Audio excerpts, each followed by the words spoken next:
Hello guys, magluluto po tayo ngayon ng kalabasa. Yan, okay na yung ating bawang. Ilagay ko na rin yung sibuyas guys. Para maluto. Para mabango yung ating pong gulay. Dito po ay lutuin lang natin yung mga tira-tira nating gulay sa ating ref guys. Yan.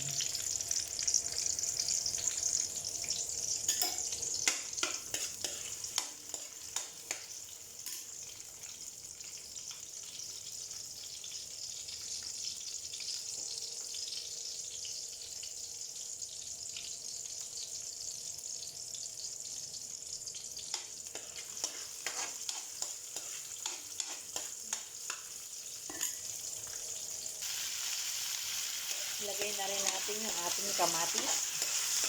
Ginayat natin na kamatis guys. And halo-haloin lang natin to guys para medyo maluto ng konti. Yan, ang bango-bango na yun guys.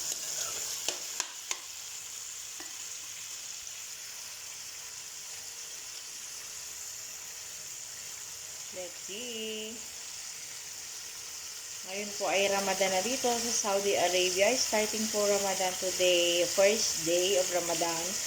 So, mag-cook lang tayo ngayon ng lights para sa atin pong iftar. Yan.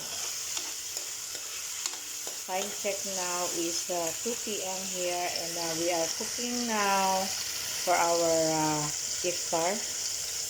Actually, we are only making iftar because our work is starting 7 p.m. So, we will eat also earlier as nakagawian na natin na dinner, guys. Kasi dito is the morning, wala kaming pasok and evening, doon po tayo papasok, guys. So, ayan, medyo luto na yung konting lutuin pa natin mga 1 minute. Para maluto yung ating kamatis guys.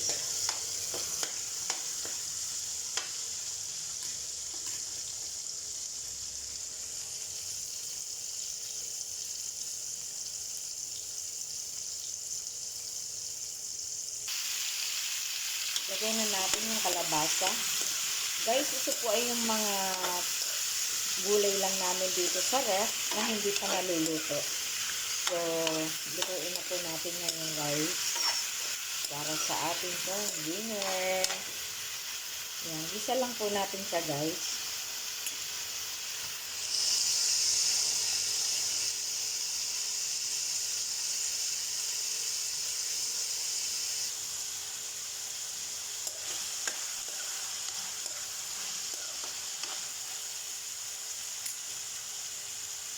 So, yan guys, lagyan na natin siya ng konting asin. Yan.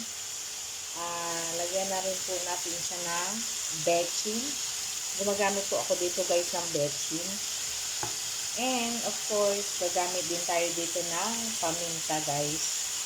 Durog na paminta para may lasa yung atin pong gulay. At halu-haluin lang po natin siya guys. Yan, ganyan. Hanggang sa sumuot yung ingredients natin guys.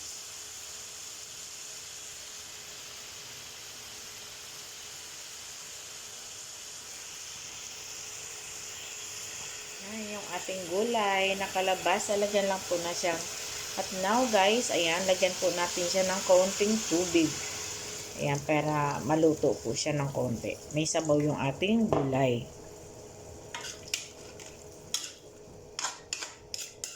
Ayan.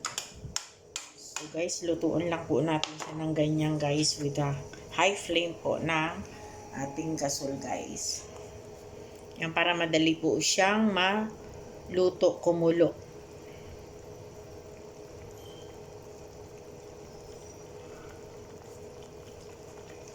Ang ganda niyang tingnan guys, diba? Mga gulay-gulay lang po ito dito sa ref. na hindi natin naluluto at lutuin na natin ngayon guys. May time tayo magluto kasi ang duty natin ay panghapon pa.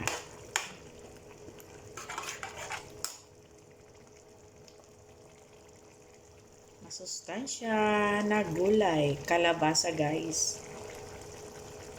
A few moments later. Lagay na natin yung atin pong talong.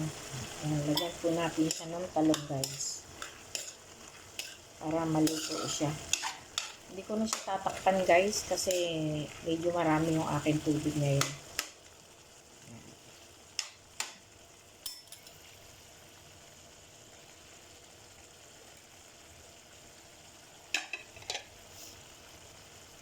Yan yung pong ating gulay.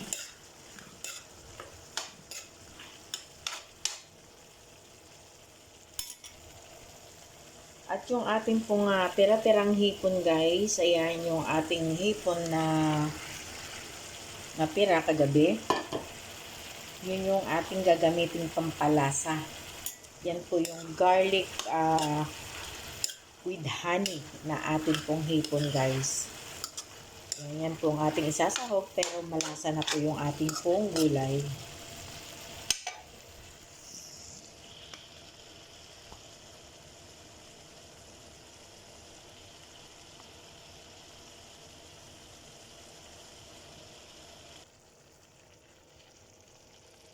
So guys, ikalok po yung ating pong gulay ngayon. Simple lang po yan. Kalabasa, talong at pampalasa natin ay ang ating pong hipon na tira-tira natin guys. Tira natin kagabi. Hipon na garlic with honey.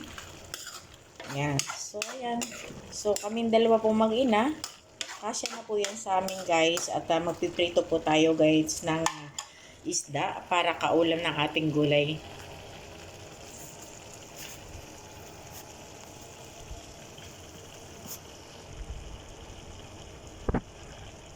Hayaan lang natin kumulo siya, maluto yung talong natin guys, yung ating eggplant.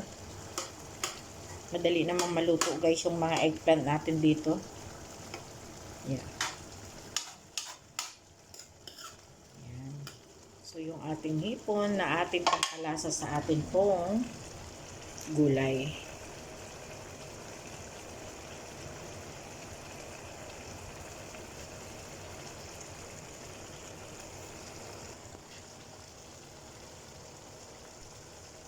Di po ba ang sarap nating tingnan ang ating pong gulay ngayon?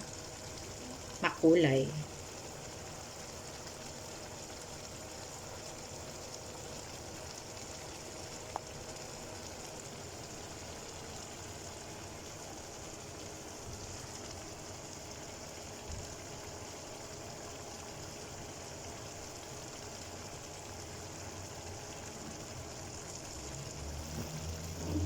So, sana po ay magustuhan nyo yung ating niluto ngayon, guys.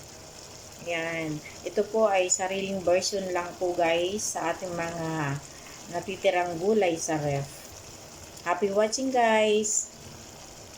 Have a nice day. Bye-bye.